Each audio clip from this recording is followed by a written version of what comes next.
Você já ouviu falar da história de um homem rejeitado pela própria família, humilhado desde o nascimento, que acabou se tornando líder de uma nação inteira? Imagine alguém marcado pelo desprezo, chamado de filho ilegítimo, expulso de casa, e que mesmo assim foi usado por Deus para mudar a história de Israel. Essa é a impressionante história de Jefté, um dos juízes de Israel. Uma trajetória repleta de dor, coragem, fé, vitórias e também de uma das decisões mais polêmicas registradas na Bíblia. Prepare-se, porque essa história vai te surpreender.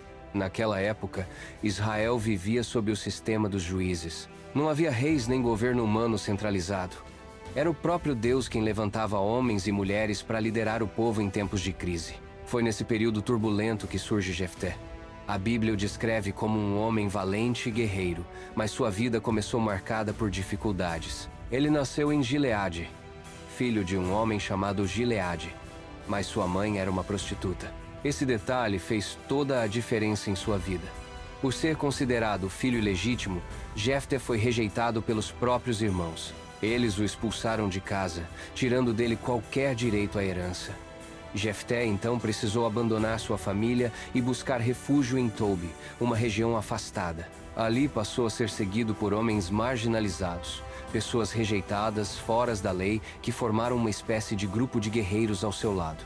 Enquanto Jefté vivia no exílio, Israel enfrentava uma grande opressão. Os amonitas, um povo vizinho, atormentavam os israelitas havia 18 anos. A dor e o sofrimento foram tão grandes que os líderes de Gileade decidiram procurar justamente aquele a quem haviam rejeitado, Jefté. Os anciãos foram até ele e pediram que liderasse o exército contra os inimigos. Jefté, porém, não deixou passar despercebida a injustiça que sofreu. Lembrou que havia sido expulso e humilhado. Ainda assim, após garantirem que seria reconhecido como chefe e líder sobre todo o povo, ele aceitou o desafio. Antes de entrar em batalha, Jefté tentou evitar a guerra por meio do diálogo. Ele enviou mensageiros ao rei dos Amonitas perguntando o motivo do ataque. O rei respondeu que Israel havia tomado suas terras no passado, quando saíra do Egito. Mas Jefté, com profundo conhecimento da história de seu povo, lembrou ao rei que Deus havia entregue aquelas terras a Israel e que os Amonitas não tinham direito sobre elas. Ele mostrou que não era apenas um guerreiro, mas também um homem que conhecia a palavra e confiava no Senhor. Mesmo assim, o rei não quis ouvir. Então a guerra era inevitável. A Bíblia diz que o Espírito do Senhor veio sobre Jefté. Ele se preparou para a batalha, marchando com coragem contra os amonitas. Mas antes da luta, Jefté fez um voto impulsivo. Prometeu que, se Deus lhe desse a vitória, ele sacrificaria ao Senhor a primeira coisa que saísse da porta de sua casa ao retornar. Israel venceu. Os amonitas foram derrotados em diversas cidades, e a vitória foi esmagadora. Porém, o voto de Jefté trouxe uma consequência dolorosa. Quando voltou para casa, quem saiu ao seu encontro foi sua filha, sua única filha. Ela veio dançando e tocando pandeiros, celebrando a vitória do pai. Imagine o choque, a dor, o desespero de Jefté ao perceber que seu voto precipitado agora envolvia a pessoa que ele mais amava. Ele rasgou suas vestes em lamento, mas não voltou atrás.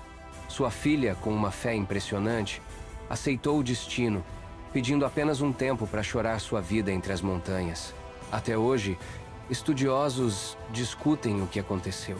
Alguns creem que Jefté realmente a sacrificou, enquanto outros defendem que ela foi consagrada a viver em virgindade perpétua, sem jamais se casar, servindo apenas ao Senhor. Seja como for, a dor de Jefté ficou marcada como uma das histórias mais trágicas e profundas da Bíblia. Mesmo depois da vitória, Jefté ainda enfrentou novos problemas. A tribo de Efraim se revoltou porque não havia participado da batalha contra os amonitas. Eles chegaram a ameaçar e incendiar a casa de Jefté. Isso levou a uma guerra interna entre israelitas, e novamente Jefté saiu vitorioso, mas o preço foi altíssimo. Cerca de 42 mil homens de Efraim morreram nesse conflito. Jefté continuou liderando Israel por 6 anos. Depois, morreu e foi sepultado em Gileade. A Bíblia não dá muitos detalhes sobre sua morte, mas sua vida deixou uma marca eterna. O profeta Samuel mencionou Jefté como um dos libertadores levantados por Deus, 1 Samuel 12:11. No Novo Testamento, seu nome aparece na famosa Galeria dos Heróis da Fé, em Hebreus 11:32, ao lado de Gideão, Sansão e outros homens que marcaram a história. A trajetória de Jefté nos ensina que Deus pode usar até os rejeitados para cumprir seus planos. Mesmo quem é desprezado pelo mundo pode ser levantado como líder por ele. Mas sua história também é um alerta. Nossas palavras diante de Deus têm peso. Votos precipitados podem trazer consequências dolorosas. Por isso, é melhor confiar plenamente na graça do Senhor do que tentar barganhar com Ele. Essa foi a história de Jefté, o homem rejeitado que se tornou libertador. E você? O que acha que aconteceu com a filha de Jefté? Ela realmente foi sacrificada ou consagrada a Deus em vida? Deixe sua opinião nos comentários. E não se esqueça, se essa história falou ao seu coração, curta o vídeo, compartilhe com seus amigos e se inscreva no canal para não perder nenhuma das próximas histórias da Bíblia.